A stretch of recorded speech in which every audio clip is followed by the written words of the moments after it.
Film की starting में कई सारे गुंडे मिलकर एक आदमी को मारने की कोशिश कर रहे होते हैं। पर वो अकेला आदमी उन सब पर भारी पड़ता है और वो उन सब को घायल कर देता है। और जब उसे लगता है कि अब उन सब में से कोई भी नहीं बचा है, तो वो शांति से एक जगह बैठ जाता है और तभी उसे पीछे से गोली चलाकर कोई मार डालता है। जिसके बाद उसकी बॉडी को वहां से हटाकर पूरी जगह की सफाई करके सारे प्रूफ मिटा दिए जाते हैं। इन सब में उसको जो गोली लगी थी, उसका खोल वहीं पर पड़ा रह जाता है और ये खोल ठोकरें खाते खाते शहर तक पहुंच जाता है। वहीं एक लड़की को दिखाया जाता है जो कि पार्ट टाइम एक रेस्टोरेंट में काम करती है, पर वो एक इन्फ्लुएंसर बनना चाहती है। इसके लिए वो कतायमा नाम की एक सोशल मीडिया स्टार से मिलने जाती है। इस लड़की का नाम ओमिका है। ओमिका उसे बताती है कि वो भी कतायमा की तरह एक सोशल मीडिया कंटेंट क्रिएटर बनना चाहती है, पर कतायमा उसकी बातें अवॉइड करते हुए ओमिका को नशा करने के लिए कहता है। ओमिका नशा करने के लिए मना कर देती है। वो सिर्फ कैसे भी करके कतायमा से अपना काम निकलवाना चाहती है, पर वो आदमी तो लगातार पीते ही जाता है। उसके चक्कर में ओमिका की लास्ट ट्रेन भी मिस हो जाती है। पूरी रात उस बार में पीने के बाद सुबह दोनों उस बार से निकलते हैं। कतायमा ने ओमिका से एक भी काम की बात नहीं करी थी। ओमिका को कतायमा से मिलने का कोई फायदा नहीं होता। उसका मन कर रहा था कि वो कतायमा को लात मार के वहीं गिरा दे, पर वो ऐसा नहीं करती। घर जाते वक्त ओमिका सीढ़ियों पर गिर जाती है और देखती है कि उसके सामने एक बुलेट का खोल पड़ा हुआ है। वो उस खोल को उठा के देखती है तो कुछ पल के लिए उस खोल के विजन दिखाई देते हैं जब वो गोली चलाई गई थी। वो जल्दी से खुद को संभालती है और खोल को अपने पर्स में डाल के जल्दी से घर पर निकल जाती है और देखती है कि अपार्टमेंट के सामने उसकी फ्रेंड माहो खड़ी है, जो बताती है कि वो आज उसके घर नहीं जा सकती।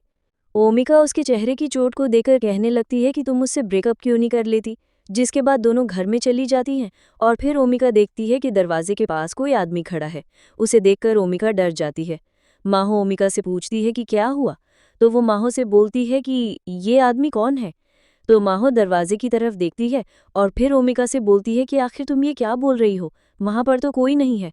तो ओमिका उसको बोलती है कि ये आदमी पूरा ब्लड में सना हुआ है और माहो को लगता है कि ओमिका ने कोई नशा किया हुआ है।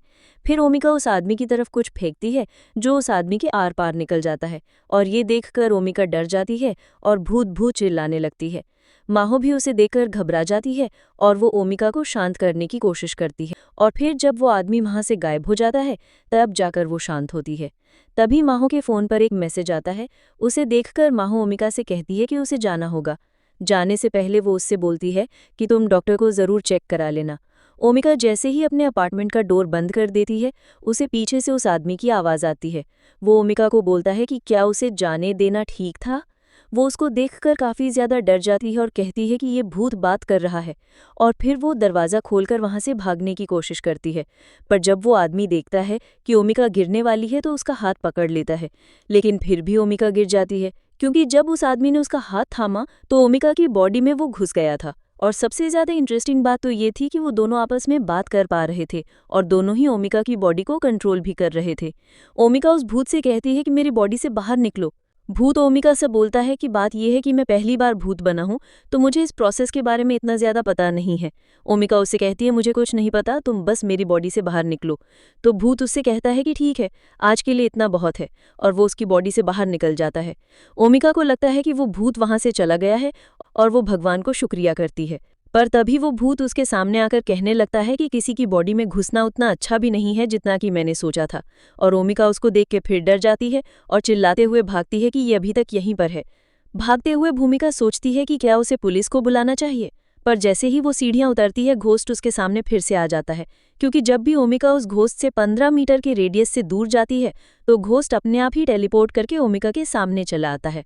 वो फिर से भाग जाती है और वो भागते भागते एक गली में माहो को देखती है, जिसका बॉयफ्रेंड उसे पैसे मांग रहा था और माहो को चोट पहुंचाने की कोशिश कर रहा था। ओमिका जब इस बारे में माहो के बॉयफ्रेंड से पूछती है तो वो उससे बोलता है तुम हमारे मामले से दूर रहो। जिसके बाद वो माहो को लेकर वहां से जाने लगता है और माहो भी चुपचाप उसके साथ चली जाती है। तभी वो भूत ओमिका से आकर पूछता है क्या तुम उसे पनिश करना चाहती हो। ओमिका इस बार डरकर भागती नहीं है। गोस्ट ओमिका से कहता है अगर तुम्हें पावर चाहिए तो मेरे हाथ को पकड़ लो। ओमिका उस घोस्ट को मना कर देती है क्योंकि वो दोबारा उस घोस्ट को अपनी बॉडी का कंट्रोल नहीं देना चाहती। भूत उससे कहता है तुमने माहो की चोट को देखा था ना, क्या तुम अपनी फ्रेंड की हेल्प नहीं करना चाहती। और तभी ओमिका देखती है कि माहो का बॉयफ्रेंड उसके साथ फिर से बदसलूकी करने लगा है। ये देखने के बाद ओमिका भूत की बात मान जाती है। जैसे ही ओमिका भूत का हाथ थामती है, वो उसकी बॉडी में घुस जाता है। माहू का बॉयफ्रेंड जब उसको पंच मारने वाला होता है तो ओमिका उसका हाथ पकड़ लेती है और उसे घुमाकर एक जोरदार पंच मारती है। पर इसके बाद भी उसकी अकल ठिकाने नहीं आती है और वो ओमिका को जान से मारने की धमकी देता है। लेकिन दूसरे मूव में तो वो बेहोश होकर जमीन पर गिर जाता है, जिसके बाद गोस्ट भी ओमिका की बॉडी से बाहर आ निकल आता है। लेकिन तभी माहो का बॉयफ्रेंड वापस खड़ा होकर ओमिका पर हमला करता है और ओमिका का गला दबाकर उसको मारने की कोशिश करता है। गोस्ट ओमिका को उसका हाथ थामने के लिए कहता है। बहुत कोशिश के बाद भी ओमिका उसका हाथ नहीं पकड़ पाती। तभी माहो एक पत्थर उठाकर उसके बॉयफ्रेंड के सर पर मार देती है और ओमिका को बचा लेती है, और ये दोनों अब घर की तरफ चल देती हैं। वहीं भूत उस आदमी को देखता है और वो ओमिका से आके कहता है, तुम्हें देखना चाहिए वो आखिर जिंदा भी है या नहीं। ओमिका गोस्ट को कोई जवाब नहीं देती और बस उसकी तरफ देखती रहती है। माहो ओमिका से पूछती है कि क्या सच में तुम्हें कोई दिखाई देता है। ओमिका उसे हाँ बोलती है। अब ये तीनों एक कॉफी शॉप पर जाते हैं जहां पर ओमिका माहो को भूत के बारे में सब कुछ बताती है कि उस गोस्ट को ओमिका के अलावा ना कोई देख सकता है, ना सुन सकता है और ना ही कोई टच कर सकता है। माहो उससे कहती है, असर में जो फाइटिंग तुमने करी थी क्या वो भूत कर रहा था। ओमिका उसको बोलती है कि हाँ, वो मेरी बॉडी को कंट्रोल कर सकता है। और ओमिका तभी अपने हाथ को देखती है और भूत पर चिल्लाती है, देखो तुमने क्या किया। और फिर गूगल पर सर्च करती है कि भूतों से पीछा कैसे छुड़ाएं, और फिर नमक की बोतल उठाकर जहां पर भूत बैठा था उसके ऊपर गिराने लगती है। गोस्ट ओमिका को ऐसा करने से रोकती है और शांत करके बिठाती है, क्योंकि आसपास के लोग ओमिका को पागल समझ रहे थे। गोस्ट ओमिका से कहता है, मैंने तुम्हारी हेल्प करी और तुम मुझ पर गुस्सा हो रही हो। तो ओमिका से कहती है, तुम फिर यहाँ से चले जाओ। तो गोस्ट उससे कहता है, इतना भी आसान नहीं है। भूत ओमिका से कहता है, याद है तुम्हें, तुमने उस गोली का खोल उठाया था। मुझे लगता है कि मेरी मौत जिस गोली से हुई है वो उसी का था। ओमिका जल्दी से अपनी जेब से कारतूस निकालती है और उसे फेंकते हुए कहती है, मुझे नहीं पता था कि ये गन से निकली हुई गोली का है। भूत ओमिका को बताता है कि उसे कुछ भी याद नहीं है कि वो कैसे मरा, पर उसे लगता है कि शायद वो इसी गोली से मरा था, इसलिए जब ओमिका ने उस खोल को उठाया तो वो उसके साथ जुड़ गया। ओमिका हैरान हो जाती है कि उसका मर्डर हुआ था, और फिर वो भूत अपने बारे में बताने लगता है कि उसका नाम कुडू है। मरने से पहले वो एक हिटमैन था। और कुडो ओमिका को बताता है कि पहले वो एक ऑर्गेनाइजेशन के लिए काम किया करता था और शायद उसी ऑर्गेनाइजेशन के किसी ग्रुप ने कुडो को मारा है, तो जब तक वो उसकी मौत का बदला नहीं लेता उसकी मुक्ति नहीं होगी। कुडो उससे कहता है कि हम दोनों मिलकर उन सभी लोगों को मारेंगे, बस तुम मेरी हेल्प करना। और ओमिका, जो उसकी बातों से शॉक्ड हो जाती है, वो उसे साफ साफ मना भी कर देती है। ओमिका माहू को बताती है कि उसे एक हिटमैन के बदले में कोई दिलचस्पी नहीं है, और फिर वो कुडो को इग्नोर करने का फैसला करती है। कुडो ओमिका से कहता है कि अच्छा होता कि अगर वो कारतूस तुम्हें न मिलकर किसी सोल्जर को मिल जाता। ओमिका माहो को एक अलार्म देती है और कहती है कि अगर वो आदमी दोबारा दिखे तो मुझे कॉल करना और पुलिस को बताना मत भूलना, जिसके बाद वो माहो को बाय बोलकर वहां से चली जाती है। अब ओमिका एक चर्च पर जाती है और उस कारतूस को वहीं फेंककर गॉड से कहती है कि उसका कुडो से पीछा छूट जाए। कुडो ओमिका को बोलता है कि वो इसमें एक्सपर्ट तो नहीं है, पर उसे लगता है कि ये सब ऐसे काम नहीं करता। तभी ओमिका के पास कतायामा का मैसेज आता है, जो एक नरोमी नाम के लड़के के साथ था, जिसे देखकर ओमिका काफी एक्साइटेड हो जाती है। कुडो उससे पूछता है कि ये नरोमी कौन है और तुम इसे देखकर इतना एक्साइटेड क्यों हो रही हो। वो उसको बताती है कि ये एक सोशल मीडिया स्टार है और इसके 70,000 से भी ज्यादा फॉलोअर्स हैं। कुडो भी नरोमी की फोटो देखता है और फिर ओमिका को बोलता है कि ये नरोमी तो अच्छा आदमी नहीं है। ओमिका उससे पूछती है कि तुम्हें कैसे पता, पर कुडो सब कुछ भूल गया था, उसे कुछ भी याद नहीं था, और ओमिका उसकी बातों को इग्नोर करके वहां से चली जाती है। वो उसी बार में जाती है जहां पर कतायामा और नरोमी पार्टी कर रहे थे, और वो भी उनके साथ पीने बैठ जाती है। जल्द ही ओमिका को एहसास होता है कि वो दोनों उसे छूने की कोशिश कर रहे हैं, और फिर अब उसका सिर घूमने लगा था। वो उनसे कहती है कि मुझे ठीक नहीं लग रहा और शायद अब मुझे घर जाना चाहिए। वो काउंटर पर पैसे देकर जाने लगती है, पर वो ठीक से चल भी नहीं पाती। उसको एहसास होता है कि उन दोनों ने उसकी ड्रिंक्स में कुछ मिलाया है। कतायामा और नरोमी आपस में बातचीत कर रहे होते हैं कि हमने कभी सोचा भी नहीं था कि ये ड्रग्स इतनी जल्दी काम करेगा। और तभी ओमिका गुस्से में खड़ी होकर उन दोनों को देखते हुए कुडो से कहती है कि तुम्हारा शुक्रिया मुझे बताने के लिए कि ये दोनों मुझे ड्रग्स दे रहे थे। होता यह है कि कुडो जब ओमिका को बोलता है कि नरोमी एक अच्छा आदमी नहीं है, तो उसे थोड़ी देर बाद याद आ जाता है कि नरोमी और कतायामा लड़कियों को ड्रग्स देते हैं और फिर उनका फायदा उठाते हैं। और कुडो उनके बारे में इसलिए जानता है क्योंकि वो जिस ऑर्गेनाइजेशन के लिए काम करता था वो इन पिल्स को बनाती है, और उसने कई बार उन दोनों को वहां से पिल्स खरीदते हुए देखा था। ओमिका कुडो की बातों पर विश्वास तो नहीं कर रही थी, पर वो कोई भी रिस्क नहीं लेना चाहती थी। तो वो कुडो से कहती है कि अगर ये सच हुआ तो मैं उन दोनों की हड्डियां तोड़ दूंगी। और इस बात पर कुडो उससे पूछता है कि तुम ये ऐसा कैसे कर पाओगी। और वो कूड़ो से कहती है कि मैं तुम्हें अपनी बॉडी में आने दूंगी। कूड़ो उससे कहता है कि पर मैं तुम्हारी हेल्प क्यों करूं? ओमिका उससे कहती है कि इसके बाद मैं भी तुम्हारी हेल्प करूंगी। तो कूड़ो मान जाता है और वो ओमिका से कहता है कि मुझे ऐसा लगता है कि बारटेंडर और स्टाफ भी उनसे मिले हुए हैं। और होता भी बिल्कुल ऐसा ही है। जब बारटेंडर ओमिका की ड्रिंक्स में ड्रग्स मिलाता है तो कूड़ो से बता देता है। ओमिका उन दोनों से कहती है कि मुझे पता है कि तुम दोनों ने मेरी ड्रिंक्स में ड्रग्स मिलाया है, चुपचाप खुद को पुलिस के हवाले कर दो वरना अच्छा नहीं होगा। पर वो दोनों ओमिका पर हंसने लगते हैं और उसको बोलते हैं कि पुलिस हमारा कुछ नहीं बिगाड़ सकती। जिसके बाद ओमिका कूड़ो का हाथ थाम लेती है और उन दोनों से कहती है कि अब पछताने के लिए बहुत ज्यादा देर हो चुकी है। और इस बात पर कतायामा उसका मजाक उड़ाने लगता है तो वो सबसे पहले कतायामा को ही पीटती है, बिल्कुल किसी प्रोफेशनल फाइटर की तरह उन सबको पीट पीट कर उनका बुरा हाल कर देती है। पर इसी फाइट में बारटेंडर की मौत हो जाती है और ओमिका डर के मारे रोने लग जाती है। कूड़ो को समझ नहीं आता कि वो ओमिका को शांत कैसे करे। वो उससे कहता है कि चिंता मत करो, मैं तुम्हें जेल नहीं जाने दूंगा। वो ओमिका को बोलता है कि हमें इन सबको खत्म करके सारे सबूत मिटाने होंगे और ये बिल्कुल भी गलत नहीं है। क्योंकि ये सभी लोग बुरे इंसान हैं जो कि बहुत सारी लड़कियों की जिंदगी बर्बाद कर चुके हैं। लेकिन ये सब करने के लिए हमें किसी को बुलाना होगा जो कि मेरी ऑर्गेनाइजेशन में काम करता है। वो कोई अच्छा आदमी तो नहीं है पर हमारा काम हो जाएगा। कूड़ो ओमिका को नंबर बताता है और ओमिका उस आदमी को कॉल करके कहती है कि वो कूड़ो को जानती है और वो उस आदमी को जल्द से जल्द वहां आ जाने के लिए बोलती है। थोड़ी ही देर में वहां पर काकेरा नाम का एक हिटमैन आ जाता है और वो ओमिका से पूछता है कि क्या वो अकेली है, कूड़ो कहाँ पर है।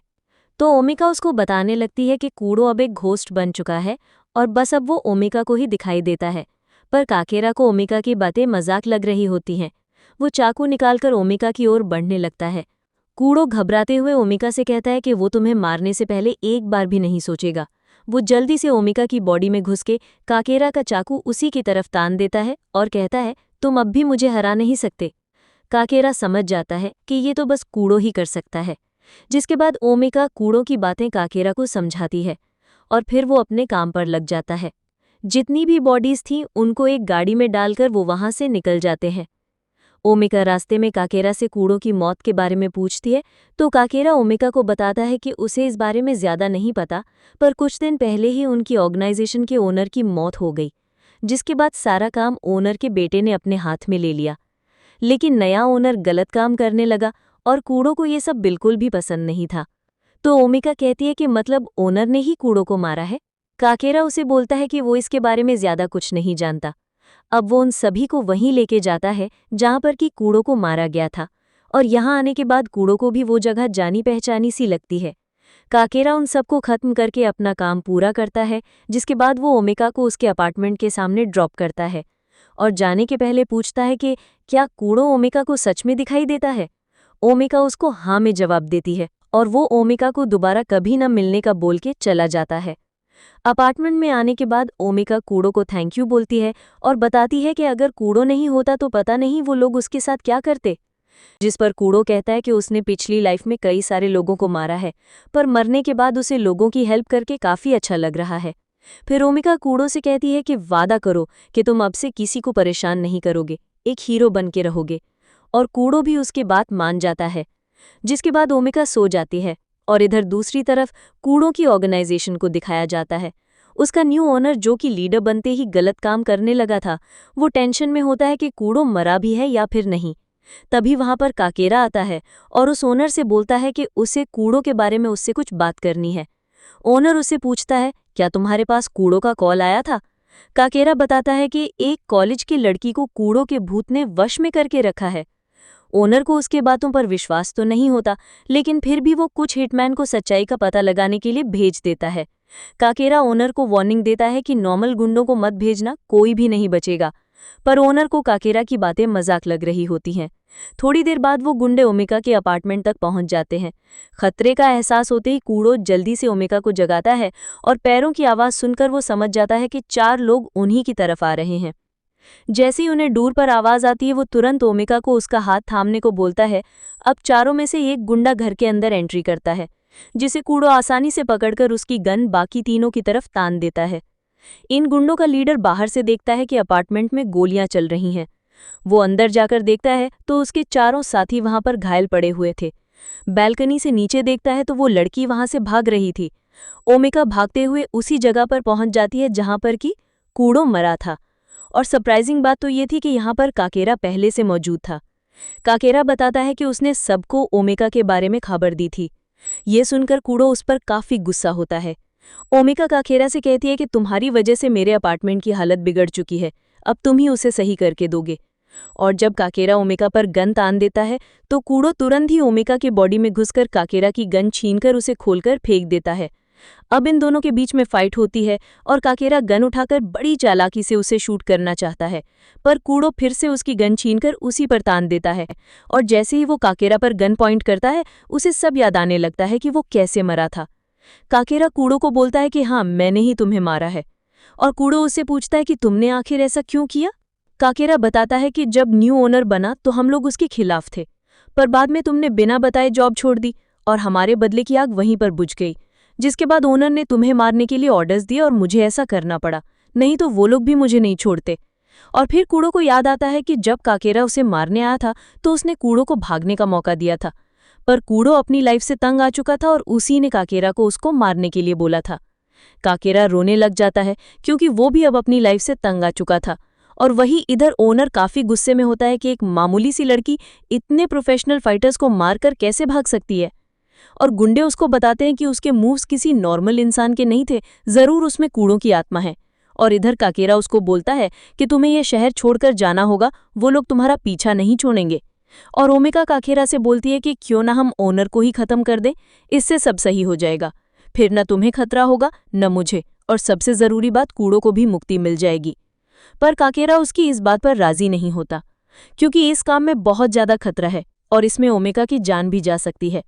फिर वो उससे कहती है कि ये वो खुद के लिए करेगी, उसे किसी के आने ना आने से कोई फर्क नहीं पड़ता। उनकी वजह से उसका पूरा अपार्टमेंट बर्बाद हो गया और अब वो ऑर्गेनाइजेशन के ओनर को नहीं छोड़ेगी। जिसके बाद वो कूड़ों को वहां से लेके चली जाती है।